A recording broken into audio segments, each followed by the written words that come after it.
3 Δεκεμβρίου 2024. Ο πολιτισμός στο Ναύπλιο. Πρώην ην και επόμενη. Μέρος πρώτο. Η πρώην.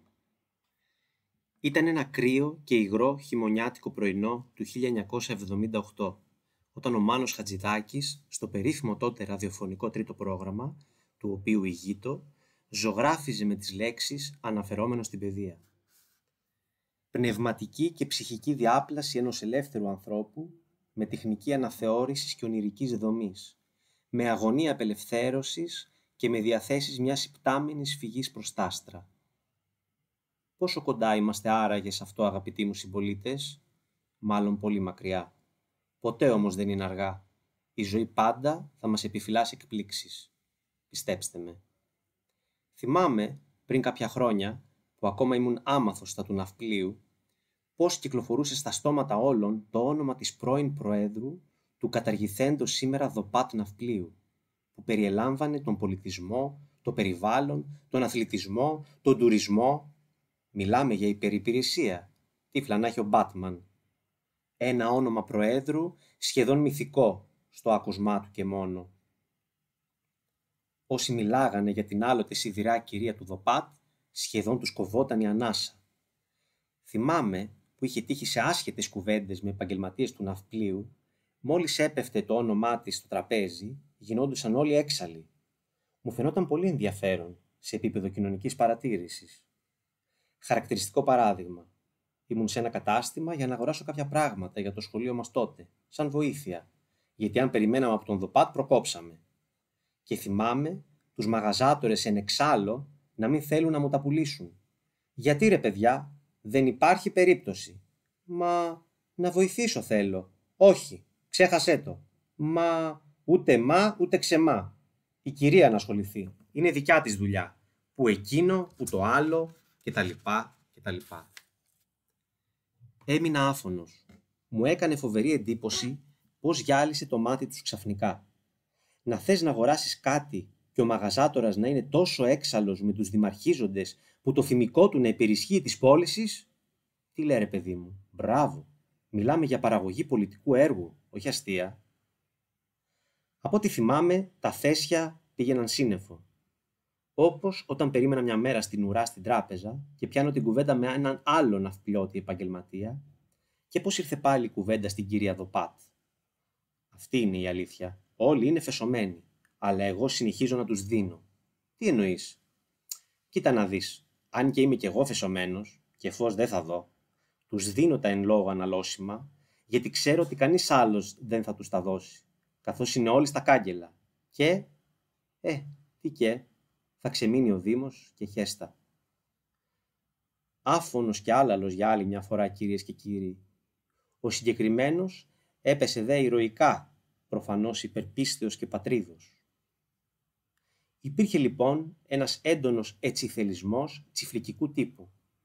Και αυτό για να μην ξεχνιόμαστε από που προερχόμαστε, τι λάθη έγιναν στο παρελθόν, ώστε να μην επαναληφθούν. Σιγά μην δεν.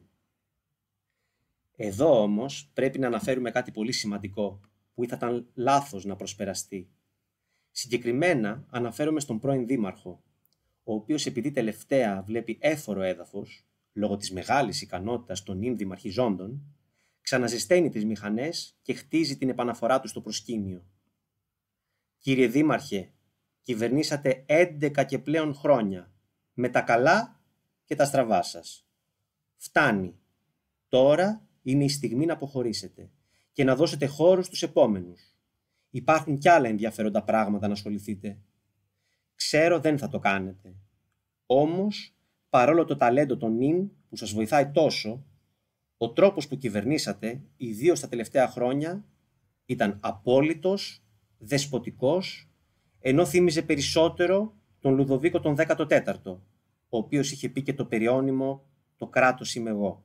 Λετά σε μουά. Σύνηθες σε όσους προσκολώνται στην εξουσία.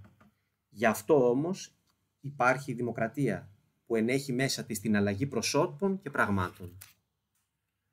Οπότε φτάνει, κύριε πρώην Δήμαρχε, και μαζί με εσάς και όλη σας η κουστοδία. Ας περάσουν, ελπίζω, οι επόμενοι. Ποιοι άραγε? Τι μας επιφυλάσσει η μοίρα?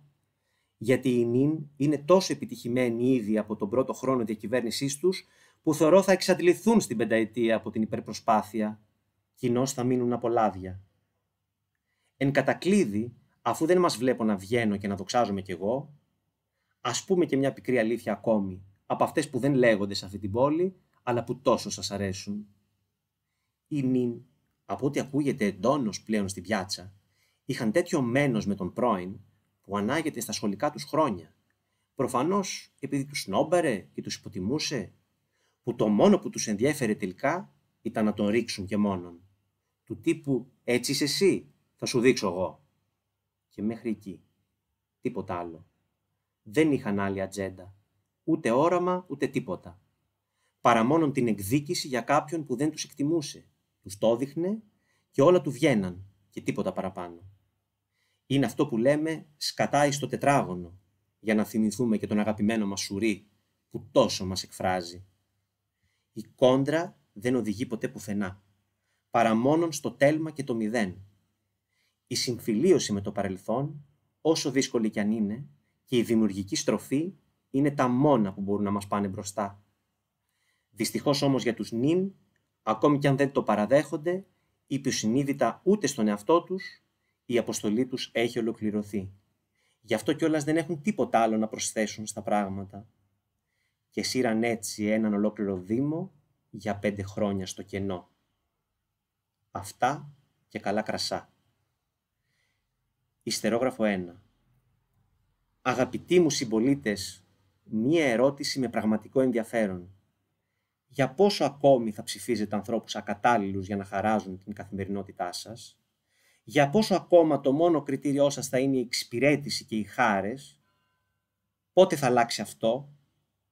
Πότε θα αποβάλουμε τον ραγιαδισμό της τουρκιάς από μέσα μας, θεωρώντας ότι μας κάνουν την χάρη που υπάρχουμε? Μέχρι πότε? Ιστερόγραφο 2. Κατά τα άλλα, τα φώτα των εξωτερικών γηπέδων μπάσκετ τα απογεύματα είναι μονίμως κλειστά και οι πόρτες σφαλισμένες. Ακούει κανείς? Από το τελευταίο άρθρο για το γήπεδο δεν έχει ανοίξει ρουθούνι. Ούτε μια κουβέντα. Τίποτα και από κανέναν. Πού είναι η αντιπολίτευση τρομάρα της? Ενώ και οι πρώην τι έκαναν για το ΔΑΚ, που κι αν είναι κι αυτό πολιτισμός? Τίποτα. Απολύτως τίποτα. Έρημος χώρα ως προς όλα. Ω θεοί και δαίμονες, αλήτες πουλιά.